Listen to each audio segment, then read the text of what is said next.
Welcome to ई ज्ञान। चलिए आज हम लोग all day efficiency of transformer पे एक एग्जांपल सॉल्व करके देखते हैं। क्वेश्चन क्या दिया हुआ है, 5 kVA transformer has 34 watt iron loss and 40 watt full load copper loss. It operates at rated kVA 0.8 power factor for 6 hours, half rated kVA 0.5 power factor for 12 hours, no load for 6 hours.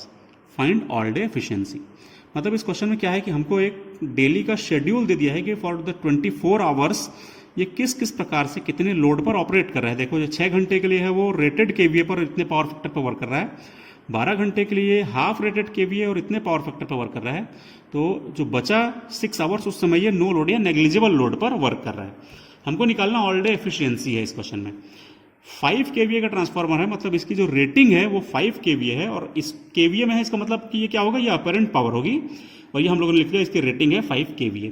उसके बाद यह 34 वाट iron loss है, तो iron loss को अपन ने 34 वाट लिख लिया और 40 वाट जो है वो फुल लोड कॉपर लॉस है, तो अपन फुल लोड कॉपर लॉस को PCU से शो करते हैं, वो हो गया 40 वाट। तो ये डाटा हम लोगों को क्वेश्चन में दिया हुआ है और उसके बाद ये शेड्यूल दिया हुआ है। तो अपन सबसे पहले ये देख लें कि जो हमको शेड्यूल दिया हुआ है उसके हिसाब से क्या क्या होगा। तो सबसे पहले 6 आवर्स है, तो यदि अपन एक टेबल की जैसा यहां पर फॉर्म करने की कोशिश करते हैं, तो मान लो मैं सबसे पहले कॉलम में आवर्स बनाऊं, तो सबसे पहले है 6 आवर्स और उसके बाद लोड कितना है, तो ये रेटेड है। मैं डायरेक्ट यदि, क्योंकि यहां पर रेटेड हाफ और नो के फॉर्म में दिया हुआ है, इसलिए अपन यहां पर डायरेक्ट एक्स की वैल्यू लिखते हैं। तो रेटेड केवीए में एक्स की वैल्यू होती है 1, पावर फैक्टर दिया है 0.8, दूसरा दिया है 12 आवर्स के लिए, तो अपन यहां पे लिख लेंगे 12। हाफ रेटेड केवीए, तो हाफ रेटेड केवीए में एक्स की वैल्यू होती है हाफ, ठीक है। सेकंड में क्या दिया था, हाफ रेटेड केवीए, तो हाफ रेटेड केवीए में एक्स की वैल्यू हाफ हो गई, टाइम दिया है 12 आवर्स और पावर फैक्टर दिया है 0.5 और थर्ड में दिया हुआ है नो लोड फॉर 6 आवर्स, मतलब कि बचे हुए 6 आवर्स में एक्स की वैल्यू 0 हो गई और पावर फैक्टर का कोई मतलब नहीं है क्योंकि ये नो लोड है। तो इस प्रकार से अपने को एक शेड्यूल क्वेश्चन में दिया हुआ है। अब हमको निकालना है एफिशिएंसी, मतलब ऑल डे एफिशिएंसी हमको निकालना है। तो ऑल डे एफिशिएंसी कैसे निकलती है, यहां पर मैं एक बार फॉर्मूला लिख करके आप लोगों को दिखा देता हूं। ऑल डे एफिशिएंसी कैसे निकलेगी, वो निकलेगी आउटपुट एनर्जी फॉर 24 आवर्स, ये अंडरस्टूड है कि डे के लिए निकाल रहे हैं, मतलब 24 आवर्स के लिए, divided by output energy for 24 hours plus energy loss for 24 hours, ठीक है। ये सारी चीजें जो हैं मल्टीप्लाइड बाय अपन 100 करेंगे %, और ये सारी चीजें हैं मैं एक साथ लिख दे रहा हूं फॉर 24 आवर्स, ठीक है। ये अंडरस्टूड है कि हमको ऑल डे की एफिशिएंसी निकालना है, मतलब ये सारी जो एनर्जीज होंगी वो 24 आवर्स के टर्म में कैलकुलेट की गई होंगी। एनर्जी लॉसेस भी दो टाइप के होते हैं, अपन जानते हैं ट्रांसफार्मर में जो लॉस होते हैं वो दो टाइप के होते हैं, एक होता है आयरन लॉस और दूसरा होता है कॉपर लॉस। जिसमें से आयरन लॉस कांस्टेंट होता है, चाहे लोड किसी भी प्रकार से वेरी करता रहे, आयरन लॉस की वैल्यू चेंज नहीं होती, वो कांस्टेंट रहती है फॉर द 24 आवर्स। लेकिन कॉपर लॉस जो होता है, जो सेकंड टाइप का लॉस है कॉपर लॉस, तो ये कॉपर लॉस जो होगा, जो कॉपर लॉस होता है वो लोड के साथ साथ चेंज होता जाता है, तो इसका वेरिएशन अपने को इस हिसाब से कैलकुलेट करके अपने को total energy loss in the form of copper loss निकालना पड़ेगी। तो हमको यहां पर बेसिकली इस फॉर्मूले के हिसाब से 3 मेन चीजें हमको फाइंड करनी है। एक है आउटपुट एनर्जी, कि टोटल आउटपुट एनर्जी कितनी है फॉर द 24 आवर। उसके बाद एनर्जी लॉस में हमको 2 चीजें निकालनी है, एक तो आयरन लॉस के कारण एनर्जी लॉस 24 आवर्स के लिए और कॉपर लॉस के कारण एनर्जी लॉस 24 आवर्स के लिए। तो पहली, दूसरी और ये तीसरी चीज हम लोगों को 3 चीजें कैलकुलेट करनी है। तो देखें, सबसे जो आसान चीज होती है वो होती है आयरन लॉस के कारण एनर्जी लॉस को कैलकुलेट करना। तो अपन सबसे पहला स्टेप में कर लेते हैं, find energy loss due to PI. Understood है कि ये अपन फॉर 24 आवर्स निकाल रहे हैं। कैसे निकलेगा, तो सीधे सीधे आयरन लॉस मल्टीप्लाइड बाय 24 कर दीजिए, हमारा energy loss due to iron loss निकल आएगा। आयरन लॉस था 34 तो 34 इंटू 24 करेंगे तो ये आंसर आ जाएगा अपना। सीधे सीधे इसको कैलकुलेट करके देखिए, तो कैलकुलेट करने से आ रहा है 0.816 किलोवाट आवर आ जाएगा।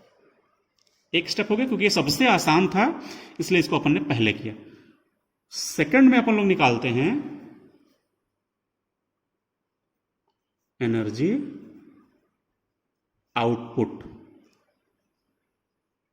For 24 hours. ये कैसे निकलेगा, इसको निकाल करके देखते हैं। चलिए, एनर्जी आउटपुट फॉर 24 आवर्स कैसे निकलेगा, तो जो पावर आउटपुट था उसमें अपन टाइम से मल्टीप्लाई करते जाएंगे तो एनर्जी में कन्वर्ट होता जाएगा, क्योंकि हम जानते हैं कि एनर्जी क्या होती है। एनर्जी का फॉर्मूला होता है पावर इंटू टाइम। तो बस आउटपुट पावर में टाइम को मल्टीप्लाई करते जाएं तो आउटपुट एनर्जी आ जाएगी। बहुत सिंपल है। कैसे निकलेगी अपन लोग देखते हैं। तो पहले हमको चाहिए रहेगी पावर और उसके साथ में उसका करस्पॉन्डिंग टाइम। तो ये हमको टाइम का शेड्यूल दिया है, साथ में एक्स की वैल्यूज दी है, साथ में पावर फैक्टर दिया है। तो पावर फैक्टर और एक्स की वैल्यू की सहायता से अपन लोग निकाल लेंगे पावर।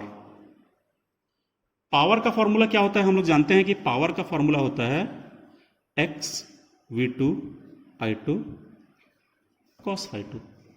ठीक है, जहां पर V2 I2 क्या है, तो V2 I2 ये ऐसे 5 kVA। तो इसकी वैल्यू अपने को पता चल गई। एक्स की वैल्यू करस्पॉन्डिंग अपन देखते जाएंगे और cos phi की वैल्यू उसके करस्पॉन्डिंग जो होगा वो पुट करते जाएंगे तो हमको पावर मिल जाएगी। तो चलिए अपन लोग निकाल के देखते हैं इसी फॉर्मूले से। सबसे पहले एक्स की वैल्यू है 1, V2 I2 की वैल्यू है 5, तो पावर निकल आएगी 1 इंटू 5 इंटू cos phi है 0.8। कितना आ जाएगा ये आ जाएगा 4। ठीक है, क्योंकि ये केवीए में है तो ये किलोवाट में आ जाएगा। सिमिलरली यहां पर अपन निकालेंगे एक्स की वैल्यू है हाफ, केवीए है 5, पावर फैक्टर है ये 0.5। यदि मैं इसको निकालूं तो कितना आ जाएगा ये आ रहा है 25 डिवाइडेड बाई 12.5 मतलब 1.25। और तीसरे वाले में तो कोई निकालने की जरूरत ही नहीं, क्योंकि एक्स की वैल्यू 0 है, तो तीसरे वाले में पावर हो जाएगी 0। ठीक है, तो इस प्रकार से अपन कैलकुलेट कर सकते हैं। यह हो गई हमारी पावर। हमको निकालना क्या है, एनर्जी। कुछ नहीं करना है, बस पावर इंटू टाइम कर देंगे। तो जैसे ये पावर है, इसको इसके करस्पॉन्डिंग टाइम से मल्टीप्लाई करते जाइए, तो 6 इंटू 4। तो एनर्जी आउटपुट यदि मैं 24 आवर्स के लिए निकालना चाहूं तो मैं यहां पर आपको निकाल के दिखा रहा हूं। देखिए, टाइम इंटू पावर करते जाते हैं अपन लोग। तो 6 into 4 plus 12 into 1.25 plus third वाले में क्योंकि 0 है तो 0 टोटल कर लेंगे तो हमको आउटपुट एनर्जी पता चल जाएगी। करके देखते हैं अपन लोग। 39 के आसपास अप्रॉक्सीमेट आ रहा है 39 किलो वॉट आवर। तो आउटपुट एनर्जी अपना आ गया 39 किलोवाट आवर। और आयरन लॉस फॉर 24 आवर आ गया था इतना। दो चीजें हमको फाइंड हो गई। तीसरी चीज बच गई है कॉपर लॉस के कारण एनर्जी लॉस। तो यहां पर अपन उसको निकाल करके देखते हैं। चलिए, तो अब अपन लोग निकालते हैं कॉपर लॉस फॉर 24 आवर्स। कैसे निकलेगा, तो कॉपर लॉस कैसे निकलता था, तो कॉपर लॉस का फॉर्मूला होता था एक्स स्क्वायर पीसीयू। पीसीयू क्या था, पीसीयू स्टैंड करता है फुल लोड कॉपर लॉस को। PCU stands for full load copper loss. X stands for the fraction of load, जिसके लिए अपन लोग कॉपर लॉस निकाल रहे हैं। अब हमको चूंकि 24 आवर्स के लिए निकालना है, मतलब अपने को एनर्जी के फॉर्म में निकालना है, तो अपन मल्टीप्लाइड बाय करस्पॉन्डिंग टाइम भी कर देंगे। करस्पॉन्डिंग टाइम भी जब अपन करते जाएंगे तो हमको एनर्जी लॉस निकलता जाएगा ड्यू टू कॉपर लॉस। चलिए अपन इसको स्टेप बाय स्टेप करके देखते हैं। सबसे पहले पहला वाला ले लेंगे अपन लोग। तो कॉपर लॉस कितना दिया हुआ है हमारे क्वेश्चन में, फुल लोड कॉपर लॉस है 40, वो तो कॉमन रहेगा। एक्स की वैल्यू पहले कितनी है, एक्स की वैल्यू है 1, तो यदि मैं यहाँ पर निकालने की कोशिश करूँ तो ये हो जाएगा पहले 1 स्क्वायर, ये देखिए एक्स स्क्वायर की जगह 1 स्क्वायर, ये 1 लिया मैंने, मल्टीप्लाइड बाय कॉपर लॉस कितना है, तो कॉपर लॉस है 40, तो हम ले लेंगे 40 मल्टीप्लाइड बाय टाइम, तो टाइम कितना है, पहला वाला है 6 आवर्स, तो ये आ जाएगा अपना फर्स्ट वाले के लिए, प्लस सेकंड वाले के लिए भी सेम करें, एक्स की वैल्यू सेकंड वाले के लिए है हाफ, तो हाफ का स्क्वायर मल्टीप्लाइड बाय पीसीयू 40 है, मल्टीप्लाइड बाय इसका करस्पॉन्डिंग टाइम है 12 आवर्स, तो ये हो जाएगा 12 आवर्स, प्लस थर्ड वाले में क्योंकि एक्स की वैल्यू 0 है तो थर्ड वाले में अपन सीधा 0 लिख देंगे, क्योंकि जब लोड 0 होता है तो कॉपर लॉस भी 0 होता है। इसके बाद अपन इसको कैलकुलेट करेंगे, जब मैं इसको पूरा कैलकुलेट करता हूं तो ये आ जाएगा लगभग 0.36 किलोवाट आवर आ जाएगा। तो ये हो गया हमारा कॉपर लॉस फॉर 24 आवर्स। अब अपने पास सारी चीजें हैं, हमारे पास आयरन लॉस भी है, हमारे पास कॉपर लॉस भी है और हमारे पास एनर्जी आउटपुट भी है, तो अपन एफिशिएंसी निकाल सकते हैं डायरेक्टली। तो यदि हमको एफिशिएंसी निकालनी हो ऑल डे की, कैसे निकालते हैं, फॉर्मूला हम लोगों ने यहां पर लिखा ही था पहले से, output energy for 24 hour divided by output energy for 24 hours plus दोनों टाइप के लॉसेस फॉर 24 आवर्स। तो अपन वैल्यूज पुट करते जाते हैं। आउटपुट एनर्जी हमने कितनी निकाली थी, तो ये निकाली थी 39 किलोवाट आवर डिवाइडेड बाय, फिर आउटपुट एनर्जी है फिर 39 प्लस पहले आयरन लॉस के लिए लिखे, तो आयरन लॉस के लिए हमने निकाला है 0.816 प्लस उसके बाद है कॉपर लॉस के बारे में, तो कॉपर लॉस ये हम लोगों ने निकाल लिया है 0.36, मल्टीप्लाई कर दे अपन 100 से तो आ जाएगा परसेंट, तो ये आ जाएगी अपनी ऑल डे एफिशिएंसी। और ऑल डे एफिशिएंसी को जब हम कैलकुलेट करते हैं तो ये आती है 97.09%। तो ये हो गया अपना ऑल डे एफिशिएंसी।